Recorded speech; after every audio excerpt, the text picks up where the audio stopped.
Hi guys, so today's video is about women's ordination because I don't like talking about controversial issues. Yay! We as Seventh-day Adventists have some really important meetings coming up called the Autumn Council. And a lot of people are wondering, are we as Adventists going to stay together as a denomination over something called women's ordination? And that's what this video series is about. I actually made the first video, which is the one you're going to be watching today, last year when the council first happened, but I didn't make any follow-up videos, and it didn't get very many views, so I'm showing it again. Also, I've been sick this week, and yeah, no excuses for laziness, I just didn't want to film it again. The lighting looks terrible, please forgive me, I am learning.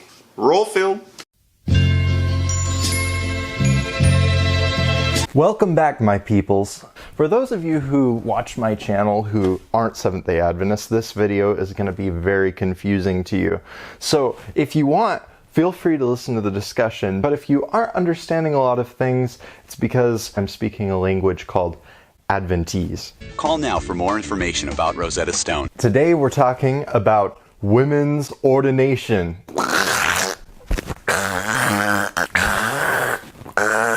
Women's ordination has been a topic of discussion since as long as I can really remember, and it's getting old. So why would I make a video adding more to this discussion? You've got unions, which are one of the smaller parts of the Seventh-day Adventist Church. Some of these unions are ordaining women, even though in 2015 the World Church said no, to which the union said, we're going to do what we're doing. To which the General Conference said, oh no. Union commits an oh no, it can end the relationship. You've got a year to change your act or else. And the union said, what or else what? And recently we had another meeting which was basically the unions and the General Conference staring and looking frustrated at each other. Staring contest! So that discussion is shelved, at least for another year. Then, last week, I watched a video called Young Adults Call for Unity in the Seventh-day Adventist Church. And here's a little clip of it right now. The young people see that our church is not in unity, and it makes them frustrated that our leaders can't come together and actually unite to focus on mission, reaching other people instead of, somebody being ordained or not. That's not so important right now. Now, this video was published by a creator known as Unity in Truth. Now, I'm not sure exactly who's responsible for sponsoring that page, but one thing I do know is that they're definitely not in favor of women's ordination because they say, somebody being ordained or not, that's not so important right now.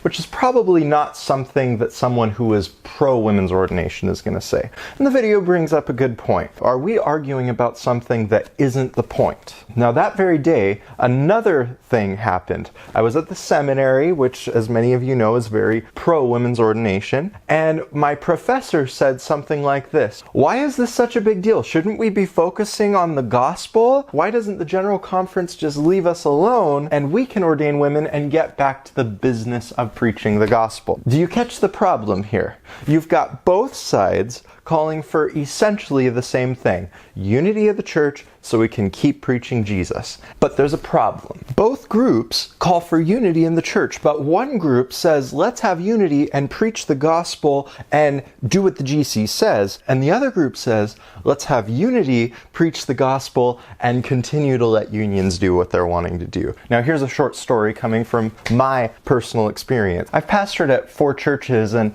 at one of the churches I was pastoring, my lead pastor was out of town. He called me and said, Sam, I need you to do some marriage counseling. I have never done marriage counseling before. I don't know what to expect. What am I going to say to these people? And so I tell him that. I say, hey, I don't feel like this is something I should be doing. He says, oh, relax, don't worry about it. They're so messed up, there's nothing else that you could do to mess their marriage up any worse than it already is. Thanks, boss. Thanks for the vote of confidence, right? It's the last thing I want to hear, right? I'm like, oh, great, I'm in for a doozy. Is this the right one for an argument? So I go into this meeting and I sit down with both of these people, and wouldn't you know it, the husband says, I don't even know what the problem is. We should just be getting back to life. And she says, I don't know what the problem is. We should just get back to our marriage and do the things that we're supposed to be doing. They didn't want to talk about the issue. And here's the point. when one side says, that's not a problem, let's not talk about it, don't worry about it, and the other side says, that's not a problem, let's not talk about it, don't worry about it, but they both say it for different reasons, and yet that is the reason that they're not getting along, that's the thing you need to be talking about. And a lot of people, I know they're really frustrated. They're, no, the gospel, preaching Jesus is the most important thing. And I agree with you. And I also think that there are more implications to this whole argument than just whether women are ordained or not.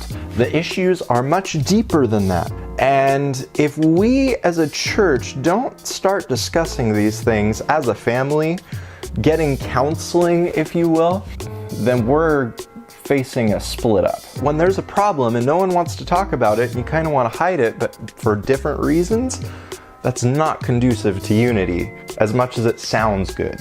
And women's ordination has a lot of implications, like, for instance, how we view God. Both sides of this issue, I would contest, view God pretty different. Another thing is theology, your study of God, influences your anthropology, your study of people. So if your view of God is different, then your view of people and their value is going to be different. The third reason that women's ordination is important is because it has a lot to do with how we read the Bible. Depending on what your view of God is, and depending on what your view of people is, and depending on how you read Scripture, the gospel in and of itself that you're going to be preaching is going to be pretty different. And we need to get on the same page, because I think that God still has a lot for us as the Seventh-day Adventist Church to accomplish. That's it for this week's video. I hope you enjoyed it. Please like, comment, and subscribe. Go to my YouTube channel, Sam Smith is Silly. Next week we'll be back for part 2, Why the Left is Wrong. Peace!